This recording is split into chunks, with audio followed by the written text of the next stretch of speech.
Selamat pagi, Dokter Geli. Perkenalkan ya Bapak, ini saya Wida dan ini saya Rena. Kami dari tim media aparatur eh, Kabupaten Cilacap. Yang pada hari ini kita akan berbincang lebih dalam dengan Dokter Geli ini terkait dengan eh, poli jantung ataupun mungkin nanti kita akan bahas juga tentang prestasinya sudah Dokter Geli lainnya Pak. Siap. Ini kan kita sudah mendengar nih kemarin ada 11 riwayat ada prestasinya Dr. Kelly sebagai tenaga kesehatan teladan tingkat nasional. Itu luar biasa, menurut kamu sangat luar biasa. Apalagi notabene Dr. Kelly itu ASN, aparatur sipil negaranya kita gitu loh, maksudnya PNS Kabupaten Cilacap sudah berprestasi tingkat nasional. Jadi kemarin kita sepakat untuk mengangkat profilnya dokter supaya menjadi inspirasi bagi ASN yang ada di total Cilacap di situ. Saya pengen tahu dulu nih Mbak, lebih ke arah motivasinya Dokter Kelly itu sebenarnya kenapa sih memilih sebenarnya si jantung begitu dok? Ya, awalnya kenapa kami akhirnya memilih dari dokter jantung dan pembuluh darah. Pada waktu itu di Cilacap, Kabupaten Cilacap belum ada dokter spesialis jantung dan pembuluh darah. Sekitar tahun 2009 masih belum ada dokter spesialis jantung dan pembuluh darah di RSUD Cilacap. Kemudian kamu juga tertarik untuk membaca rekam jantung atau EKG, ya gambaran listrik jantung yang direkam pada dinding dada pasien. Ya, dan juga ternyata kasus jantung itu banyak sekali dan juga termasuk penyakit dengan angka mortalitas atau kematian tertinggi. Kematian di dunia ya dok. Kalau untuk di Cilacap sendiri apakah ada data tentang itu dok? Data untuk kejadian penyakit jantung iskemik atau penyumbatan pembuluh darah jantung banyak ya. Angka kunjungan di total antara rawat inap dan rawat jalan dalam 1 bulan bisa 6.000-an kasus. 1 bulan itu ya dok? Iya. Jadi Untuk yang rawat jalan dan rawat inap dari kami di Polri dan rawat inapnya digabung dari kami ada 3 dokter spesialis jantung dan pembuluh darah di RSUD sini. tapi awalnya dulu pada saat mendaftar sebagai CPNS baru dokter umum saja ya? Atau sudah mengambil spesialisasi? Kami dulu sebagai CPNS tahun 2010 mendapatkan waktu itu surat tugasnya bekerja di Puskesmas Daerah Luhur 2. Penulisan sebagai dokter spesialis di Puskesmas Daerah Luhur 2, bekerja sebagai dokter fungsional. Setelah 1,5 tahun kami mencoba mendaftar program pendidikan dokter spesialis jantung dan pembuluh darah via beasiswa Tubel bebas belajar dari Kemenkes. Ya. Ini motivasinya karena dulu belum ada dokter fluopi jantung, dokter jantung, terus juga passion baca ikannya gitu ya dok? Iya. Yang seperti rumput itu ya, anti-morse ya? Anti-morse, jadi udah dari hati nih balik ya, punya passionnya dokter Kelly ternyata. Biasanya kan kalau ambil spesialisasi memang ini ya, maksudnya tiap individu beda-beda dia mau kemana gitu ya. Kalau nggak passion mumet juga kayaknya mbak ya. Passionnya ternyata mungkin dulu ya di pramuka senang baca tadi. Singapura dan Morse. Sama pada ada bang. Menarik. Kemarin saya sempat baca nih ada data riset Kementerian Kesehatan itu ternyata dari 27% penderita penyakit jantung itu ASN, pegawai pemerintah, PNI dan Polri.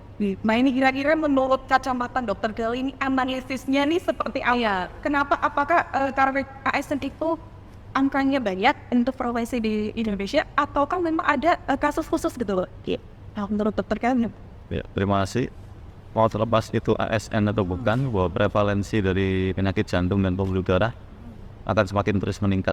Dan itu seiring dengan perubahan dari gaya hidup, pola hidup kita masyarakat yang dulu mungkin lebih mobile, yang zaman sekarang kan lebih mager atau sedentary ya, jadinya apa-apa gitu online jadi juga bisa. Itu kan ikut mempengaruhi salah satu faktor resiko dari penyakit jantung dan pembuluh darah. Kita tidak bergerak, haus bergerak itu bisa menyebabkan bisa mengakibatkan potensi penyakit. Kalau faktor risiko dari penyakit jantung dan pembuluh darah dibagi 2 secara garis besar. Penyakit faktor yang dapat dimodifikasi dan yang tidak dapat dimodifikasi. Tidak dapat dimodifikasi berarti tidak bisa dirubah lagi. Contoh usia. Semakin tinggi usia, semakin risiko sakit jantung. Kemudian yang kedua jenis kelamin. Bahwa pria lebih beresiko terkena penyakit jantung dan pembuluh darah dibanding dengan wanita. Itu perbandingannya jika dibandingkan antara wanita usia subur dan laki-laki yang seusia. Tetapi jika sudah menopause, resikonya menjadi 1:1. Dan yang penting di sini adalah faktor resiko yang dapat dirubah atau dimodifikasi, karena disitulah kita bisa merubah menjadi gaya hidup lebih sehat. Contohnya darah tinggi, hipertensi, kencing manis, dislipidemia atau perubahan dari kadar kolesterol, merokok, kurang aktivitas fisik, stres. Ya, itu contoh-contoh faktor resiko dari penyakit jantung dan pembuluh darah yang masih bisa dimodifikasi. Itulah yang dapat mempengaruhi tadi peningkatan angka kejadian sakit jantung pada ASN maupun non ASN. Iya, itu paling kan sekarang dengan ada di e-commerce, orang mau belanja itu cukup pakai HP. Kalau ke mall itu paling cuman jalan-jalan doang. Terus kita juga PNS ya, Mbak Winda itu seringnya juga kita duduk-duduk. Nah ini menurut dokter Del ini kita tuh sebaiknya tuh gimana udah seru apa perlu yang kayak di TikTok itu yang kerja bawahnya treadmill itu loh Pak? Nah seperti apa kan ada inovasi dari dokter gitu. Kan dokter kan dari berbagai macam kasus mungkin bisa dilakukan penelitian bahwa bisa ditarik kesimpulan bahwa ASN seharusnya itu biar nggak kayak gini loh dia. Kalau untuk kita bicara pengendalian atau pencegahan dari penyakit jantung bisa dengan cerdik. Apa itu cantik? Cek kesehatan secara rutin. Jadi terutama bagi kita yang berusia lebih dari 40 tahun, kita perlu untuk mengecekkan jika ada gejala-gejala yang mengarah ke sakit jantung seperti sesak nafas, nyeri dada, berdebar-debar, kaki bengkak. Kita bisa memeriksakan diri ke fasilitas kesehatan. Itu gejala Ya, yang mengarah ke sesak nafas, nyeri dada, kaki bengkak, berdebar-debar. Jadi C, cek kesehatan rutin. E-nya enyahkan merokok. Jadi nggak boleh merokok sama sekali ya, baik itu merokok pasif maupun aktif. Rajin berolahraga. Rajin olahraga rekomendasinya disarankan minimal 30 menit dalam satu hari, seminggu 5 kali. Jadi total 150 menit. Itu dengan olahraga tipe intensitas sedang. Ya, berjalan, jogging, sepeda, senam renang. Jadi bukan yang disarankan ya untuk pasien jantung atau yang sudah berusia yang tipenya aerobik, bukan yang kompetitif. Kompetitif kan contohnya yang nyari poin ada maksudnya. seperti Untuk tenis itu malah tidak kurang baik untuk cowok. Mungkin kalau teplokan saja no, tapi jangan nyari angka karena kalau nyari angka jadi terpacu kan. Jadi gimana dok? Gym perbanyak porsi aerobiknya, treadmill atau apa sepeda statis. Dia diet seimbang. Jadi tempat sehat lima sempurna, hindari makanan tinggi lemak, tinggi garam. Karena Gaji, jeruat, ya, kopi, rokok, ikan asin, telur asin, kuning telur. Terus istirahat cukup. Ya disarankan tidur 6-8 jam per hari. Ini angka kelola stres. Jadi ini stres boleh tapi jangan. berarti itu tadi segala umur ya dok ya harus sudah mulai melakukan itu ya dok ya. Terutama yang berusia 40 ke atas. 40 ke atas terutama. Nah, gimana sih ceritanya dok? Kayak kita pengen tahu nih sendiri akhirnya dapat penghargaan tentang kesehatan teladan dari internasional tahun 2020 ya. Iya. Terbelakangnya itu karena tadi penyakit jantung termasuk penyakit katastrofik. Katastrofik itu kan berarti penyakit yang memiliki beban tinggi, baik itu beban biaya, angka kematian tertinggi, membutuhkan sumber daya tertinggi, termasuk tadi angka kematian tertinggi dan pengeluaran terutama di BPJS termasuk nomor 1 untuk biaya yang harus dikeluarkan BPJS untuk mengatasi penyakit jantung. Ada mortalitas angka kematian tinggi, paling mahal juga, termasuk penyakit katastrofik selain stroke ginjal, kanker, ya, terus angka kematiannya di Cilacap tinggi. Di Cilacap sendiri kalau mau rujuk kemana-mana juga jauh, ya kan. Kalau kita rumah sakit umum pusat terdekat ke Sarjito Jogja sekitar 4 jaman, kalau ke Semarang Karyadi 5 jam, kalau ke Hasan Sadikin Bandung, rumah sakit Hasan Sadikin Bandung ya sama 5-6 jam. Itu secara jarak rujukannya. Kemudian di luas Cilacapnya sendiri termasuk daerah yang paling luas ya, kabupaten terluas di Jawa Tengah, sekitar kalau nggak salah 3,9% ya dari luas provinsi Jawa Tengah. Itu yang memotivasi kami untuk membuat suatu inovasi, terutama untuk mempercepat penanganan dari kasus penyakit jantung. Waktu kami awal cetuskan, kami khususkan pada serangan jantung, ya serangan jantung. Jadi harapannya itu pasien-pasien yang di masyarakat Kabupaten Cilacap dari Kecamatan Dayu, sampai Indonesia Umum itu bisa mendapatkan penanganan cepat. Via apa? Via dokter umum di puskesmas masing-masing di Kabupaten Cilacap dan klinik swasta di Kabupaten Cilacap. Jadi ini adalah suatu inovasinya berupa aplikasi berbasis platform digital. Nanti seperti akan terbentuk grup kecil antara dokter jantung, kami bertiga, dokter puskesmas atau dokter klinik swasta, berarti dokter fasiankes tingkat pertama ya, dokter fasilitas kesehatan pertama, berarti terdiri dari puskesmas dan dokter klinik dan dokter jaga IGD RSU. Itu ada jejaring gitu. Jadi semua itu ada di grup kecilnya, sudah ada juga di Play Store. Nanti bisa dari rekan-rekan bisa ngecek di Play Store, namanya Sinar Senja Cilacap. Sharing gambar EKG serangan jantung di Kabupaten Cilacap. Itu singkatan dari Sinar Senja. Programnya ada di Play Store.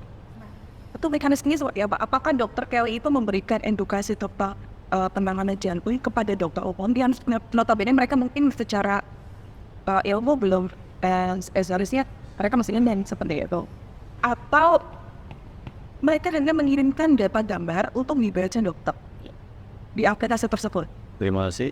Untuk keilmuan terkait penyakit jantung tentunya dari para dokter umum sudah mendapatkan ilmu jantung, ilmu dasar untuk jantungnya. Pada saat awal pencetusan inovasi ini, kami mengumpulkan dulu. Baik itu kami mengumpulkan di aula dan di ruang komite medik untuk sosialisasi terkait keilmuannya dulu tentang kegawat daruratan dari ilmu penyakit jantung kami khususkan pada serangan jantung. Jadi lebih dibekali dulu yang lebih spesifiknya gimana. Yang kita harapkan sebagai dokter jantung, di mana dokter umum harusnya tahu. Ketika sudah dibekali, kemudian baru di launching inovasi tersebut dari admin atau server kami. Tentunya sudah memiliki data puskesmas di Cilacap ada berapa, kemudian klinik swasta di Cilacap ada berapa. Dari server kami dan adminnya membuat username dan password. Yang pada saat itu ya itu sebenarnya itu waktu itu offline dan online. Jadi yang datang yang secara bisa datang langsung bisa hadir langsung, yang online kita via Zoom secara bersamaan. Kemudian dibagilah username dan password itu kepada masing-masing dokter. Total puskesmas 38, kalau klinik swasta sekitar 96. 100%. Iya lebih. Dokter jantung kita ada 3, pembagiannya nanti sesuai jadwal jaga. Jadi bukan saya terus, bisa dokter Indra Widiano Graha spesialis jantung dan dokter Gani Swanita spesialis jantung. Sesuai jaga masing-masing. Misalkan jaga Senin Rabu saya sendiri, Selasa Kamis dokter Indra, Jumat Sabtu dokter Garnis, dan minggunya nanti dibagi sesuai minggu berapa.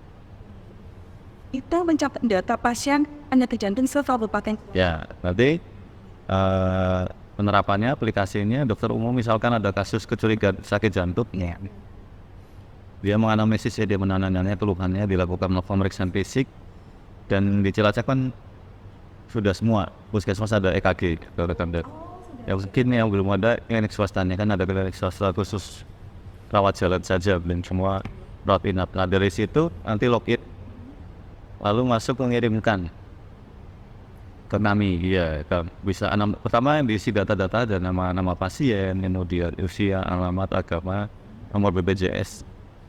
Setelah masuk nomor identitas, data pendukungnya, anamnesisnya gimana? Anamnesis itu kan gejala ya, wawancara dari pasiennya, keluhannya apa sih, kemudian pemeriksaan fisik yang didapatkan apa, dan di aplikasi itu juga ada fasilitas tautan, jadi bisa mendownload foto EKG. Jadi bukan hanya foto EKG aja, misalkan ada data ronsen atau data CT scan dari rumah sakit besar, misalkan udah berobat ke Jogja, Jakarta, luar negeri kan bisa di foto.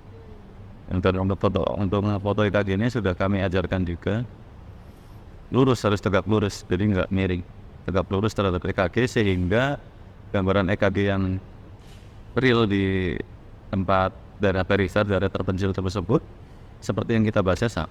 Jadi nggak miring, nggak kejauhan, harus Bisa pakai HP biasa ya dok? dan itu ada fitur zoomnya juga dari kami, dan jadi bisa analisis. Nanti setelah masuk di situ, jadi seperti grup WhatsApp terdiri dari 3 orang tadi. Dokter yang mengonsulkan, salah satu dari dokter jantung dan HP dokter IGD.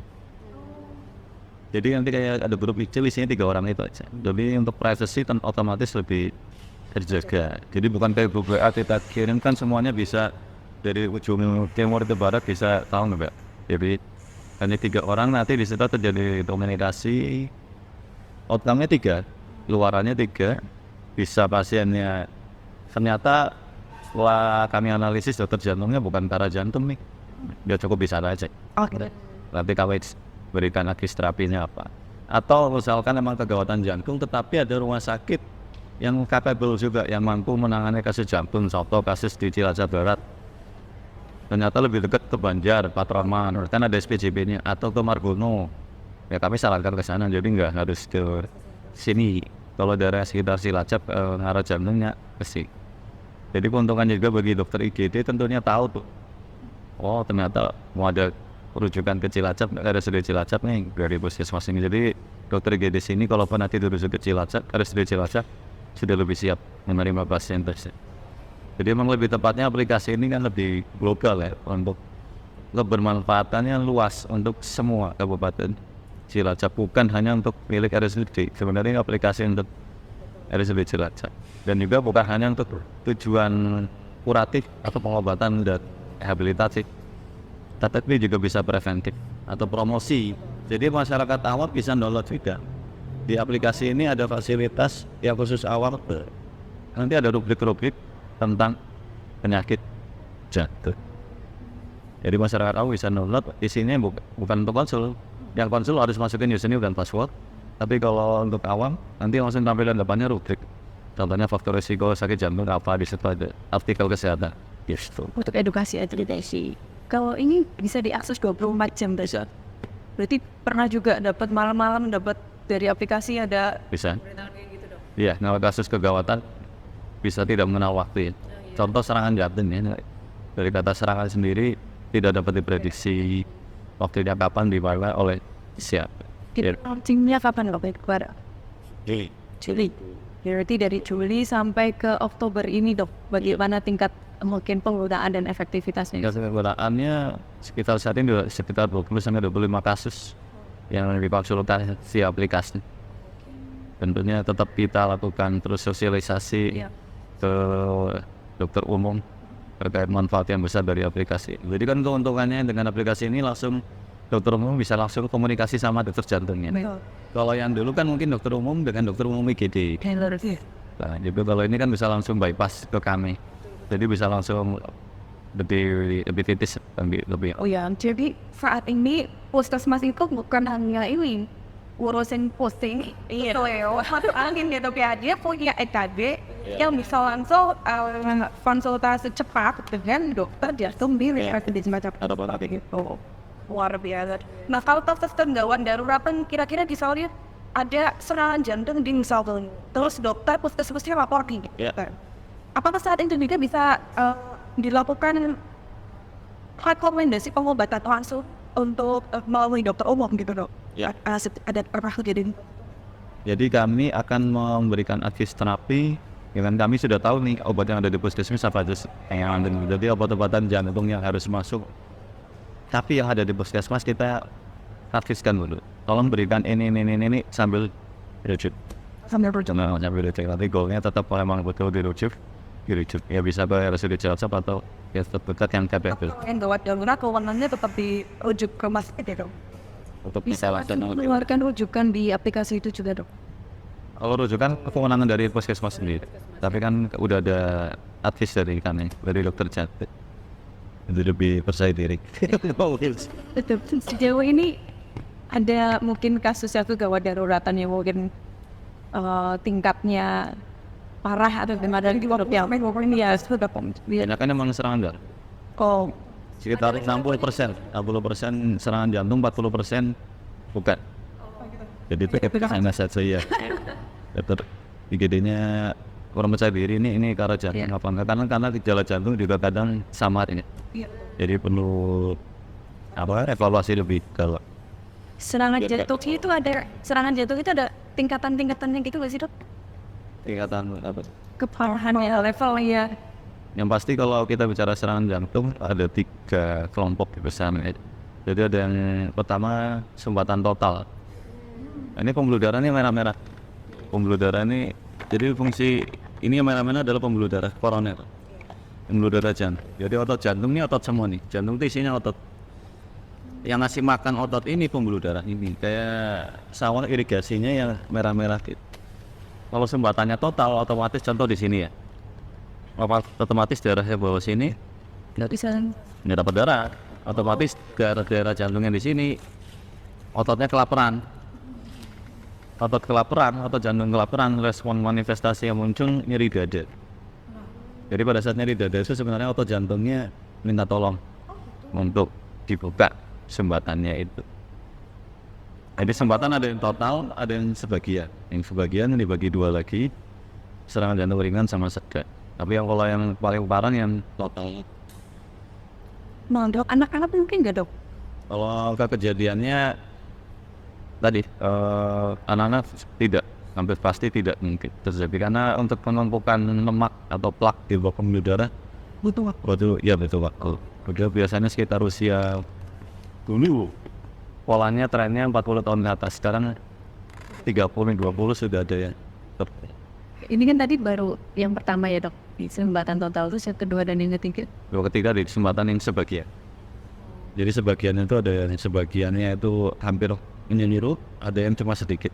Nah tentunya yang cuma sedikit ini otomatis darah masih bisa banyak ngalir. Jadi otot jantungnya belum sampai rusak. Tapi kalau sumbatannya sebagian tapi masih tinggal dikit, otot jantungnya rusak, itu lebih jelas. Ini di EKG kelihatan dok. Kelihatan. Oh gitu. Jadi bahayanya ini adalah komplikasinya. Jadi kalau nggak dibuka secepatnya, komplikasinya makin banyak. Otot jantungnya makin lama makin luas yang rusak.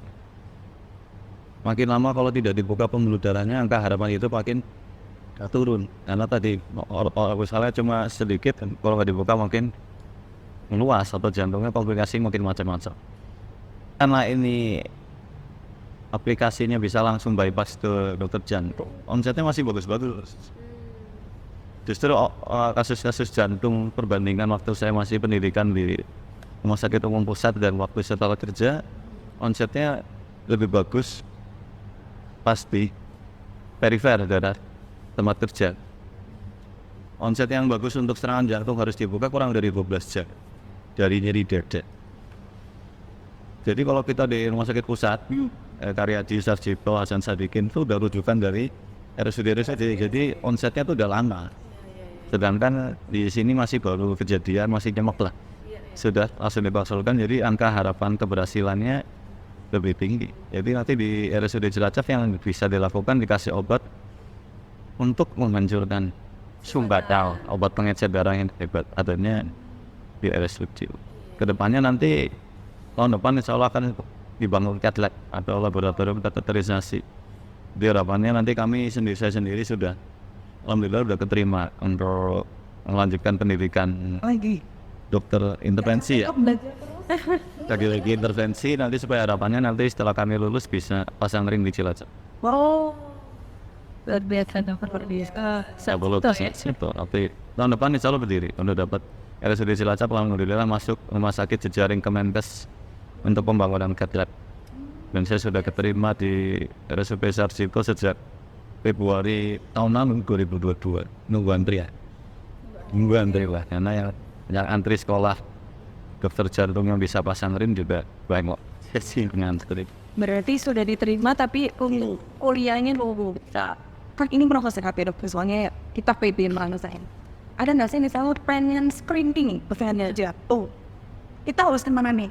Ya. Apa harus ke klinik jantung atau tetap misalnya klinik kayak OB ya dan sebagainya sih Pak?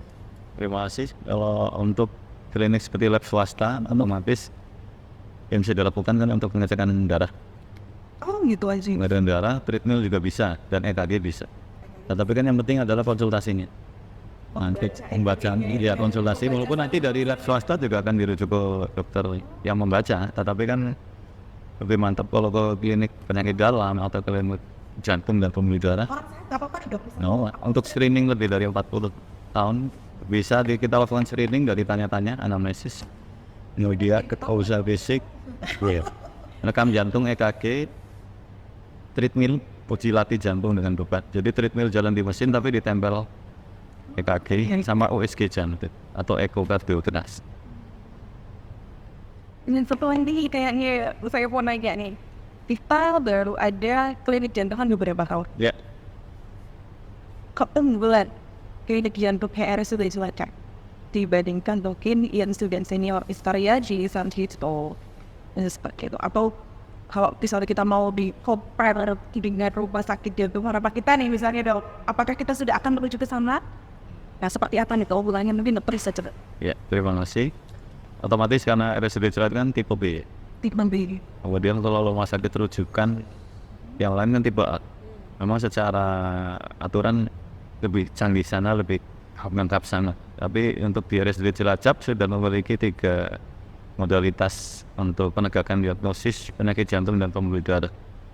EKG, kemudian treadmill, uji latih jantung dengan beban, ekokardiografi, dan tahun depan mungkin akan pengadaan Holter.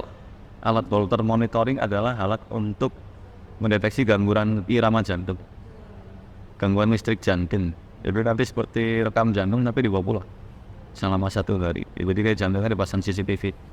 Nah nanti pasien dipasang hari ini dibawa pulang suruh beraktivitas bebas, ngapain aja.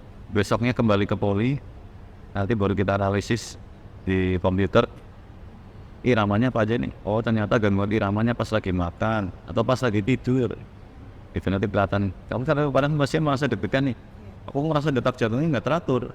Pas ke poli normal. Ya karena emang pada saat itu kan. Ya, karena pada saat itu. Tapi kan kita nggak tahu pas lagi di rumah, pas ngapain, pas lagi aktivitas. Itu kan kerekam di ini. Dan yang paling besar ya besok kan itu ya mobil. Cath lab tadi, laboratorium kateterisasi jantung dan pembuluh darah yang terbesar. Untuk pengembangan jangka panjangnya lagi ya kalau bisa beda jantung, tapi itu lebih tinggi lagi. Berarti lebih unggul dari RSUD tipe B lainnya seperti itu ya. Luar biasa. Berarti kalau ada cath lab itu masih mungkin ini naik ke tipe A gitu ya Rabian? Apa nggak cowok? Tentu tergantung Kalau dia lain-lain ya, dia buat seperti lebih. kemudian udah lama sih ada ini. Ayo Mbak Binda, dan lagi apa Saya cukup nah ini posting statement deh dok. iya mungkin saran ya atau Kesehatan jantung ASN. terutama ASN gitu. Kesehatan jantung ASN. Jadi tadi ya untuk pengendalian dan pencegahan dari penyakit jantung dan pembuluh darah otomatis adalah yang bisa kita modifikasi atau ubah adalah faktor risiko yang dapat dimodifikasi. Darah tinggi ya, jika teman-teman ASN memiliki tekanan darah tinggi ya sebisa mungkin terkontrol. Kurang dari 140 per sengat target tekanan darah. Jika memiliki kencing manis, target HbA1c nya kurang dari 7 gram persen, atau kalau kadar gula darah kurang dari 200 mg per desiliter. Kalau kadar kolesterol total kurang dari 200 mg. Kalau kadar kan ada kolesterol, ada trigliserid kurang dari 150. Dan fokus untuk penyakit jantung LDL, asam lemak jahat ya. Targetnya adalah kurang dari 113 mg per desiliter. Kadar HDL asam lemak baiknya tinggi, lebih dari 4 mg. Kemudian stop rokok, apapun alasannya, baik itu rokok pasif dan aktif. Kemudian diet, hindari makanan tinggi lemak tinggi garam, perbanyak makanan yang mengandung serat seperti gandum, buah-buahan, ikan, sayur-sayuran. Olahraga tadi rekomendasinya 150 menit untuk olahraga tipe Sudah. intensitas sedang, ya. Kalau mau dibagi rata ya tadi 30 menit 5 kali sehari, total 150 menit. Contoh olahraga bisa dilakukan jalan, jogging, sepeda, senam, renang. Kemudian berat badan. Berat badan yang digunakan di sini adalah indeks massa tubuh. Ada yang tahu? IMT. Dan berat badan dalam kilogram dibagi, tinggi badan dibagi kuadrat, dikuadratkan. Tinggi badannya dalam meter. Jadi kalau senti dijadiin meter dulu, bagi 100 dikuadratkan.